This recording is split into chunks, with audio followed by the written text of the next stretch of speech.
boa tarde a todos e enquanto nos sentamos faço aqui uma rápida apresentação. O Francisco começou a trabalhar na área das agências, Young Network, Cupido, Torque, Media Brands, depois passou para o lado do cliente L'Oréal Portugal, Warner Music, e há 3 anos aceitou o desafio para Country Manager da Sammy Road, que se apresenta como uma das principais agências de marketing de influência do país. Aqui ao meu lado a Marta Cados também passou pelas agências, Euro RCG, Young, esteve na Fuel desde o primeiro dia, não é? Saiu em 2016 já como diretora de serviço a clientes. Também passou para o lado do cliente, primeiro na Sport Zone e agora na Salsa, onde é Marketing and Brand Activation Manager.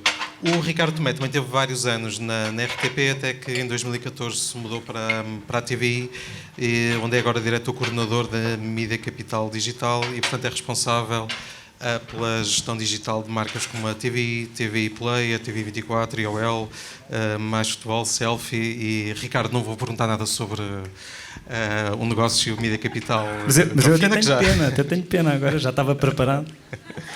Não, a não ser que tenhas algo... Tenho uma perspectiva. Já agora, boa tarde. No outro dia, num concurso nosso, alguém me baralhava. Não, ainda é de manhã, faltam 2 minutos. No Mental Samurai. Alguém viu o vídeo. Ainda temos audiência. Boa tarde e obrigado pelo convite. Mas estava-me a lembrar aqui há uns anos atrás, como tu enquadraste bem, quando eu estava na RTP, alguns ainda se recordarão que um dos canais ia ser privatizado. E na altura, a maior parte foi contra. Precisamente porque era mais um player e porque havia mais pluralismo, porque havia mais uma empresa e havia mais um canal que ia seguir. E é interessante ver, uns anos depois, estamos a defender, não, é importante ficar tudo como está. Isso é que é importante. Portanto, eu acho que nós temos que tomar uma decisão, ou bem que olhamos para, como disseram muitos que estiveram nestas cadeiras, a robustez financeira, e eu, quando olho, e tenho feito muito este apelo da reflexão do curto prazo, mas muito também do médio prazo, acho que deixámos todos de olhar para o longo prazo, não vale a pena, não é? Porque já percebemos que a cada 3 meses muito muda. Mas quando acordo hoje e vejo uma Amazon que fez baixar as ações do Spotify quase 5% porque abriu o serviço de rádio para anúncios e, portanto, para uma versão free. Quando vemos que no horizonte pode haver todos os serviços de SVOD terão a companhia de plataformas também com publicidade. E quando nós vemos um mercado publicitário que valia quase 1.000 milhões e hoje vale metade ou pouco menos do que isso, de facto, voltamos ao primeiro painel. Ou há sustentabilidade ou não há negócio. Se não há negócio, voltamos aos anos 80. Lembram-se, não é? Portanto, nós ligávamos a televisão, tínhamos as primeiras novelas em português do Brasil e tínhamos um manancial, como temos hoje, de conteúdos americanos legendados. Não tínhamos grande produção local. Ricardo, mas, por exemplo, cria-se um com ferramentas como o Nónio, que acho que objetivamente, até posso fazer aqui um inquérito, quem é que aqui gosta do Nónio? Mas repara, o tema não é gostar do Nónio, como o tema não é gostar de pagar. Sim, mas aqui é o uma tema ferramenta. O tema é perceber. Sim, hoje em Ricardo, dia, mas aqui é uma ferramenta que os mídia criam e que objetivamente está a ter grandes dificuldades de implementação e que aparece com muita frequência pedidos para login quando as pessoas já fizeram o login. Ou seja, colocaste aí um tema, datada. Colocaste aí um ponto que é verdadeiro. Os mídia. Isto não é uma coisa, não foram os portugueses que inventaram isto, infelizmente, nós até gostaríamos de ter esse ónus, mas não fomos. Isto não é uma coisa inédita em Portugal e a concentração ou o consórcio não é inédito em Portugal. Em Espanha, em França, na Alemanha, os nórdicos fazem-no há muitas décadas. Aliás, o serviço de vídeo que é o Viaplay, em que junta Finlândia, Noruega, Dinamarca, Suécia, creio que tem 9 ou 10 anos, de facto todos nós já percebemos, quando a BBC, reparem, a BBC, nós, se fôssemos britânicos, pagávamos 40 libras à volta disso por mês para o serviço público. E quando a BBC diz eu tenho o iPlayer, mas eu tenho que me juntar à ITV e venham mais e estão à espera que o Channel 4 se junte, porque nós temos que criar um consórcio para conseguir sobreviver no futuro próximo, mais uma vez, está tudo dito. Portanto, quem somos nós, no nosso retângulo, quando temos e abrimos o Google News, e muitos, eu creio que o Diogo até fazia um bocadinho essa imagem, eu acordo, vou ver as capas, vou ver as notícias. abram o Google News e vão ver a quantidade de meios brasileiros que estão a aparecer. Quer dizer, não há fronteiras. O grande debate que apareceu aqui foi o debate da destruição dos canais herméticos. Não é? Portanto, no digital não há barreiras. A distribuição era controlada, eu só conseguia ter acesso àquela informação no dia seguinte porque o papel só estava ali, a mesma coisa na rádio, a mesma coisa na televisão, e hoje tudo viaja, tudo se transfere de um canal para o outro, porque no digital não há essa barreira. E essa também é uma realidade nova para todos os negócios, atenção. Há 3 semanas, os históricos fundadores, o da Under Armour, mas o CEO da Nike e o da Under Armour saíram no mesmo dia, curiosamente, não combinaram, e no mesmo dia foram substituídos por 2 CEOs cuja lógica é puramente digital, focada no e-commerce. Isto quer dizer alguma coisa, não é? E não estamos a falar só de mídia. Esta transformação ataca todos, quer dizer, desde a indústria do tomate até ao calçado, à moda, aos mídia. E está aqui uma representante da área da moda que pode ajudar a explicar melhor o que aí vem. Só para dizer que isto não são movimentos que acontecem localmente. Esta ideia de juntar para conseguir ter força, seja em consórcio, seja com fusões, acontece no dia-a-dia, que nós temos visto, quando uma Disney se funde com uma Fox. Aproveitava para dar um exemplo que ilustra isso não haver fronteiras, não é? Que é um caso que aconteceu no nosso mercado há uns dias, em que pelo menos 10 influenciadores promoveram de forma ilegal sites de apostas que não tinham licença para operar em Portugal.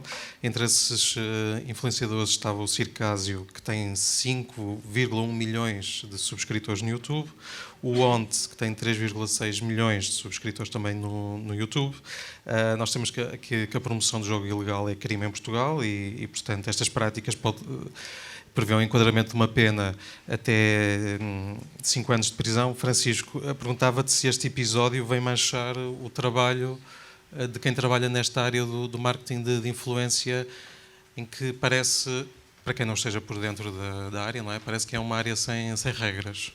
Primeiro que tudo, bom dia. Segundo, não. Já é boa tarde. Peço desculpa às pessoas presentes. Peço desculpa por não terem almoçado, principalmente. Não, discordo profundamente. E na realidade, acho que quem passa a maior vergonha, na realidade, são as entidades competentes que tinham tomado atenção a isso. Eu não consumo muitas horas de YouTube por semana.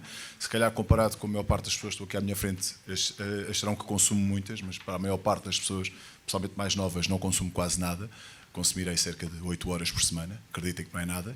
E eu não sou a entidade competente para fazer esse trabalho, e esses sites de apostas ilegais que faziam parte dos conteúdos dos youtubers mais famosos em Portugal existem há mais de 10 conteúdos atrás, estamos a falar há mais de 10 meses, portanto há anos que eles estão a comunicar sites de apostas que não deviam operar em Portugal, direcionados claramente, embora eles avisem, isto é para mais de 18 anos, mas são miúdos que veem aquilo. E quem lhes tirou os conteúdos, quem os castigou, quem aplicou qualquer coisa que seja penosa ou uma coação em relação ao comportamento deles no YouTube, não foi nenhuma entidade competente em Portugal, foi o YouTube. Portanto, quem eu acho que principalmente drop the ball, como dizem os americanos, foi as entidades que deviam tomar atenção a isso, porque há muito tempo que se faziam-no de forma completamente às claras, transparente, e claramente alguém não estava a olhar para o sítio certo. Não, respondendo que não vem denegrir o trabalho das entidades, agências, grupos, plataformas que trabalham junto das marcas para conseguir criar estratégias de utilização destes meios, destas pessoas, de criadores de conteúdo, influenciadores, estratégias de advocacy, o que lhe queremos chamar. Não, pelo contrário, vem aumentar esse valor, vem aumentar o valor de que é preciso consultoria especializada, de pessoas que estejam a pensar nisto todos os dias, que estejam empoderadas pela tecnologia, pelo conhecimento e pela experiência, para poder exatamente ajudar as marcas e os investidores e as entidades que queiram investir nesta área a dirimir perante as diferentes regras e diferentes estratégias para poder evitar esse tipo de situações. Porque, sinceramente, o que se andava a passar com o jogo ilegal não é novo. E se quiserem algumas dicas para onde é que têm que olhar a seguir, há cartões de crédito a serem comunicados em Instagram sem nenhum tipo de informação sobre TAEG ou sobre aquele ser conteúdo pago. Há conteúdos que são dirigidos para crianças em que o comportamento dos conteúdos que lá estão não são para crianças de todo. Há violações de copyright a torto e a direito, mas isso nem vale a pena estar a falar sobre isso. Há uma série de coisas que não se estão a olhar, que são prática comum há anos e que de vez em quando alguém ou alguma entidade vai tomar atenção a isso, mas o que me parece é que, sinceramente, a única entidade que anda a tomar atenção a isso é aquela que é a primeira prejudicada em relação ao facto, que é a plataforma em si, neste caso o Google/YouTube, que vendo que podia estar numa situação em que eles poderiam ser o prejudicado, agiram sobre isso, tomaram a sua própria ferramenta que o podem fazer, que neste caso é a desmonetização, e o retirar os vídeos que, em causa na plataforma e criar sistemas de strike que pode fazer com que esses criadores de conteúdo possam, inclusive, ficar períodos largos sem monetização ou, ainda para além disso, poderem ficar seus canais. Francisco, eu gostava de ler o comentário do ONT a propósito desta questão de terem desaparecido ou terem retirado os seus vídeos do YouTube por causa desta promoção e refiro aqui o ONT porque foi considerado pela revista Forbes Portugal como o youtuber mais influente do país. Eu peço desculpa pela falta de urbanidade destas palavras, mas ele escreveu: o YouTube removeu o meu último vídeo porque o patrocinador quebra os termos de serviço. Gostava de voltar aos tempos em que nada disto importava, sem nos preocupar com 1001 merdas para postar um vídeo. Vão haver, diz ele, menos vídeos temporariamente. Portanto, ele dizia que ia começar a fazer menos vídeos e depois, passado umas horas, apercebeu-se que fazendo menos vídeos ia receber menos dinheiro do Facebook e disse que afinal ia continuar do YouTube e queria continuar a fazer os vídeos. Olha, por acaso, até acho que não é o caso. Eu conheço a pessoa em causa, conheço o ONT, chama-se Paulo, é bom rapaz. E acredito que a maior parte, aliás, dos criadores de conteúdo que têm grandes audiências em Portugal, a maior parte das asneiras que fazem por falta de conhecimento, por falta de alguma ajuda técnica naquilo que devia ser o seu comportamento, de falta de algum aconselhamento, management.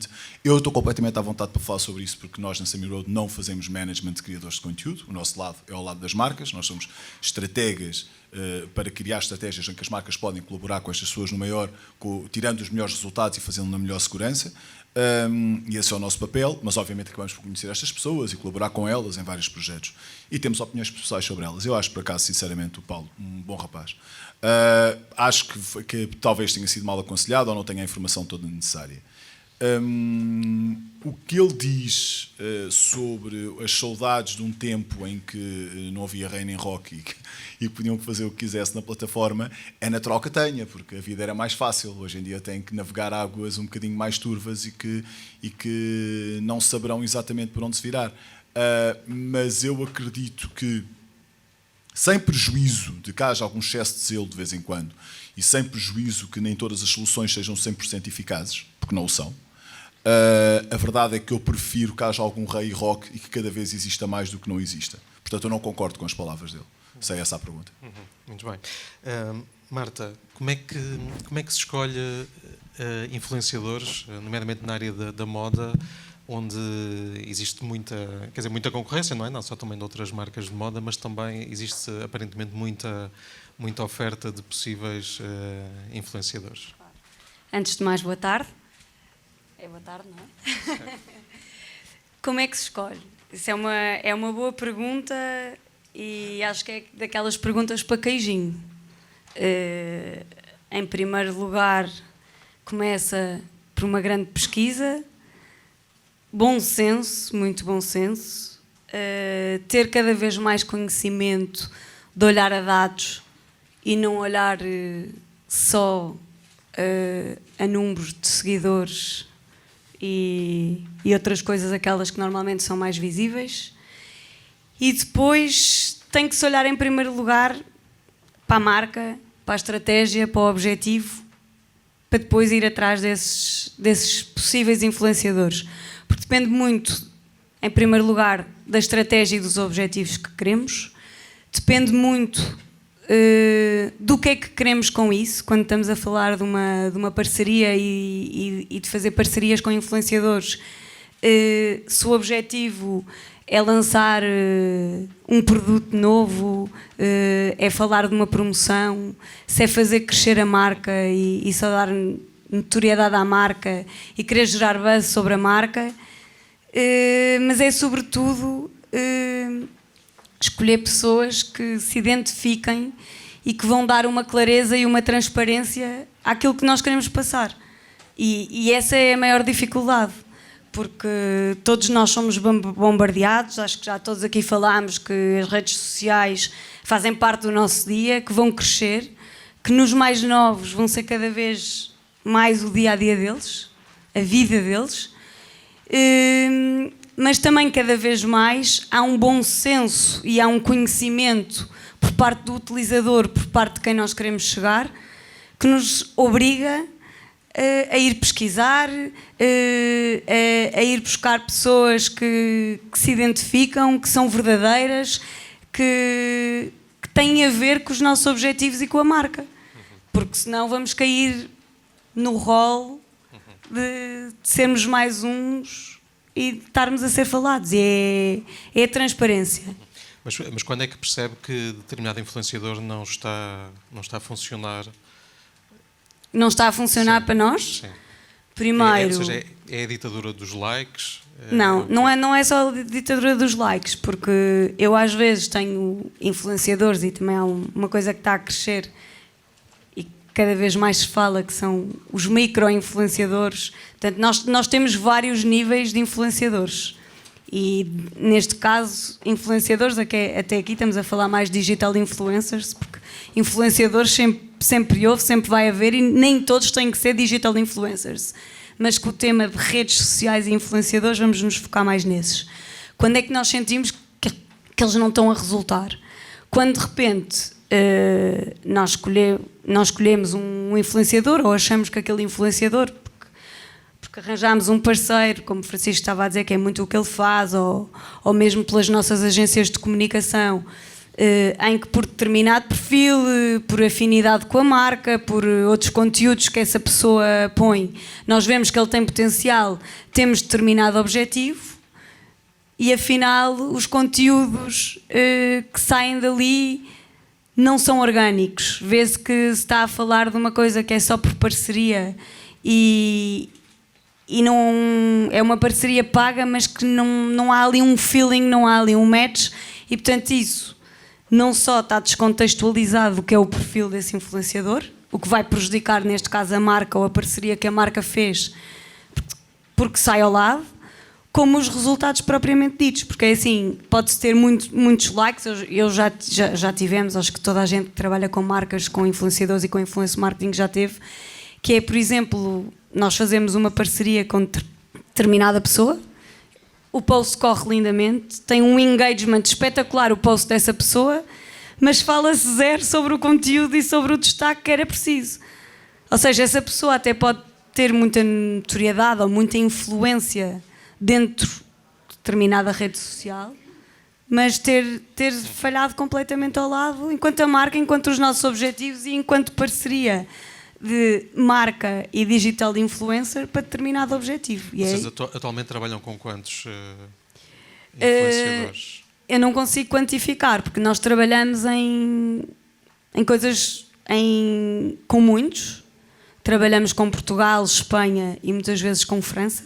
Nós estamos em vários mercados e nós vamos trabalhando, ou seja, conforme o produto em questão que estamos a lançar, conforme o nosso objetivo, nós vamos testando, e nós trabalhamos com influencers, quer em parcerias mesmo pagas, em que há toda uma estratégia e se paga por determinado conteúdo ou determinados conteúdos e por algum tempo, como também trabalhamos em parcerias e que é normalmente como começam as nossas experiências, até para termos um primeiro contacto e percebermos se aquilo é orgânico e se pode funcionar e se vamos mais além, que é um contacto meramente, chamemos-lhe de relações públicas no fundo, de fazer um contacto orgânico, muitas vezes com o envio de conteúdo, com o envio de produto, mas há experiência para ver como aquilo resulta. Ou seja, podemos estar a falar de centenas de pessoas em vários Sim, podemos estar a falar de centenas de pessoas.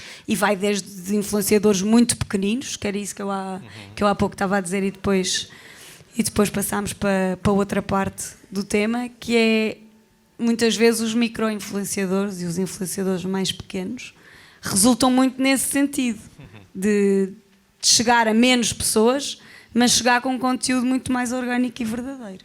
E, portanto, nós também fazemos esse teste e essas medições. Tem que haver depois um trabalho por trás de back-office e muitas vezes ainda manual, porque há muita coisa que nós, a nível de dados, e que já está automatizada e que se consegue fazer, mas há uma parte de feeling, de ir olhar para as coisas, de andar lá a ver conteúdos, de ver o que é que isso gerou, que ainda é um trabalho também muito humano. Claro. Francisco, existe um pouco a ideia que se começou a ouvir há uns tempos de que os influenciadores em Portugal são muito mal pagos. E há já nos vais falar de valores. Havia até um exemplo, até pegando num artigo da revista Forbes, em que a Rita Pereira tem 1,2 milhões de seguidores no Instagram, e a Forbes dizia que, aliás era a agente dela que dizia que a Rita cobra 5 mil euros por uma publicação no Instagram, ou 5 mil euros por 2 Insta Stories. Valores que não têm nada a ver, mas também o nível de influência é totalmente diferente, não é? Daqueles que ouvimos com muita frequência sobre o Cristiano Ronaldo. São coisas um bocado diferentes. São totalmente diferentes, não é? Mas aqui, pensando no caso da Rita, não é, de uma figura como a Rita Pereira e com 1,2 milhões, estes valores são os corretos? Vamos fazer contas, todos. Alguém pôs-me uma máquina calculadora, que agora não consigo. Tenho o meu telemóvel com a minha equipa. Rita tem quantos seguidores? 1,2 milhões. 1,2 milhões. Se ela fizer e tiver na média portuguesa um post dela, chegará, na pior das hipóteses, como o algoritmo está neste momento, a 18% da audiência dela. Num post bom, se calhar 30 e tal por cento. Se for polémico, se calhar bastante mais do que isso. Dividam o número de impressões que isso significa pelo custo que isso custou. Isso vai dar um custo por impressão. Comprometam esse valor com a comparação do que normalmente esse anunciante pagaria por impressão num meio de comunicação que chegaria a menos pessoas, e se calhar vão chegar à conclusão que sai barato para o anunciante.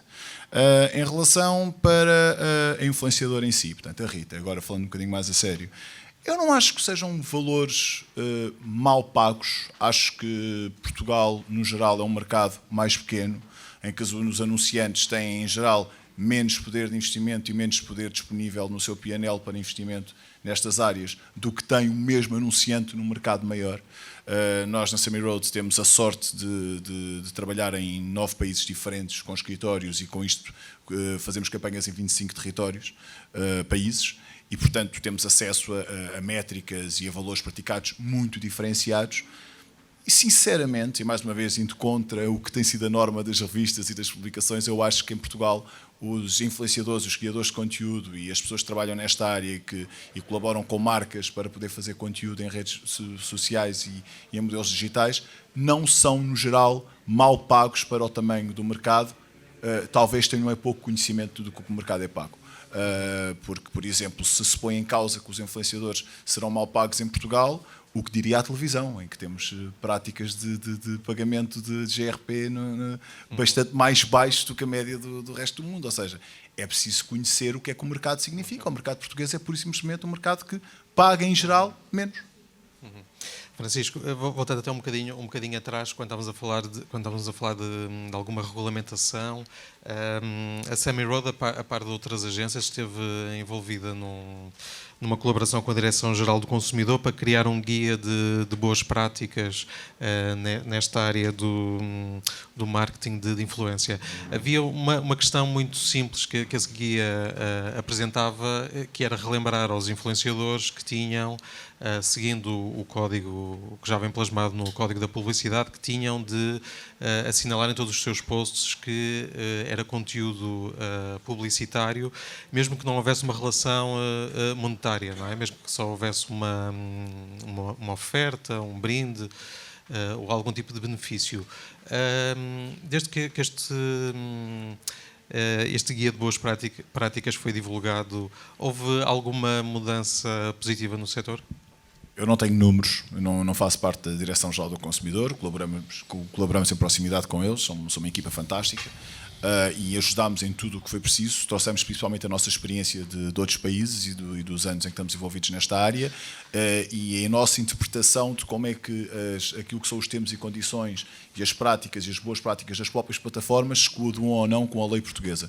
A lei portuguesa, em alguns aspectos, normalmente estamos sempre a falar daquilo em que nós somos piores. Eu acho que a lei portuguesa, no que respeita, pelo menos em texto, a regulamentação da publicidade é bastante explícita, e somos até dos poucos países que se pode dizer que tem alguma referência à ideia de publicidade na própria Constituição, e, portanto, o que se pede é principalmente transparência, e basicamente é isso. E o que nós sentimos, pelo menos nós, enquanto entidade que opera neste mercado, nós adotámos essas práticas desde o início, ainda antes de elas serem dispostas ou pedidas pela Direção-Geral do Consumidor e comunicadas como tal. A verdade é que nós notámos um crescimento por causa de muito trabalho de clipping que fazemos a campanhas que não são só nossas e a colaborações que acontecem com outras marcas, por causa de termos uma plataforma própria para isso, e, portanto, estamos constantemente a ver que tipo de colaborações é que existem. Notamos que há amplamente mais utilização de modelos de transparência, de declarar que determinada coisa foi uma oferta, ou declarar que aquilo é um conteúdo pago, ou declarar que aquilo é um conteúdo colaborativo, do que existia há um ano ou um ano e meio atrás. Isso é declaradamente notório. Muito bem. Ricardo, deixava as últimas questões para ti. Esta é uma área que precisa de mais regulamentação, esta área do marketing de influência, dos influenciadores. Acho que, desde logo, e acho que é notório aqui também muito do que temos falado, é preciso maior conhecimento. E são áreas novas, quer dizer, vamos cá ver, em 2008, eu e um colega na altura propusemos a criação da primeira pós-graduação de marketing digital e redes sociais. E as portas fecharam-se todas, não é? Portanto, houve uma que disse, coloquem lá o programa e vamos ver se isso abre. E apareceram 24 alunos. No ano seguinte abriu a primeira pós-graduação de marketing digital. 10 anos depois, sabemos que há dezenas de sessões ano em várias instituições, mas se fizermos a conta a todos aqueles que foram formados nestes últimos anos, e não esquecendo que os que foram formados, por exemplo, por mim, em 2008, muita daquela informação está outdated, percebemos que é, de facto, um setor em que há demasiada mudança e uma necessidade de constante adaptação, e daí o apoio que muitas destas empresas e agências são preciosas. Agora, isso não invalida que haja hoje uma necessidade atroz de tu não poderes deixar-te ficar. É absolutamente das coisas que mais procuro nos colaboradores que procuramos e recrutamos quando alguém sai ou procuramos alguém, é a capacidade da insatisfação. Porque não tens hipótese, no dia de hoje, não podes estar à espera que o mundo esteja regulado, porque no dia em que estiver regulado é porque o Facebook e o Google já vão 10 anos à frente. Portanto, tens tu próprio que entender e conhecer bem para poderes mover-te, como dizia aqui quem estava nesta cadeira, o Francisco, há pouco, estás permanentemente em gelo fino e tens que dominar ao máximo e rodear-te das pessoas que sabem o máximo, porque é a única forma de te precaveres daquilo que um dia alguém finalmente, como aconteceu com o RGPD, finalmente colocou cá fora. E, portanto, coisas como, por exemplo, nós estamos aqui a debater um painel de redes sociais e influenciadores. Desde logo o conceito. Tu tens, é muito facilmente confundido nos profissionais com que eu lido, sobretudo na parte da formação, popularidade, notoriedade e influência. E as pessoas olham para alguém, mas ele é muito influente. Mas a influência tem a ver com mobilização. Influência é mobilização, levar uma determinada pessoa a pensar diferente, a fazer diferente, a comprar. Outra coisa é popularidade. Alguém tem 200 mil seguidores. Influencia 200 mil? Ou é popular para 200 mil? Ou é empática e tem uma notoriedade num determinado segmento para 200 mil? São 200 mil ou são 100 mil? Porque 70% às vezes vêm de outros países. Portanto, acho que um primeiro ponto é, sem sombra de dúvida, nós como profissionais que trabalhamos com a área digital, todos, portanto, como o digital hoje está em todo lado, é tipo bolo mármore, não sabemos onde é que está o chocolate e a baunilha, ou o limão. Todos nós temos que estar permanentemente em update. Portanto, as empresas e a formação de marketing digital já não dá para ser de cada 5 anos, nós próprios temos que fazer o nosso próprio update. No caso da mídia Capital e da tua área, e até fazendo um pouco a ponte para o início da manhã, quando a Esperança Afonso apresentou alguns dados da Marktest. Como é que vocês na Mídia Capital perspectivam esta evolução do uso das redes sociais em Portugal, não é? Com o Facebook em declínio, ou num suave declínio, saberás melhor que eu, o Instagram já destacado entre a população mais jovem. Que impacto é que isto está a ter na forma de promoção dos conteúdos e, claro, da sua rentabilização? Quanto tempo é que temos? Em 2 minutos. 2 minutos. Temos que ir almoçar. A realidade dos mídias é uma realidade muito particular, ou seja, nós tentamos fazer dinheiro com a distribuição. Okay? Portanto, para nós é muito crítico.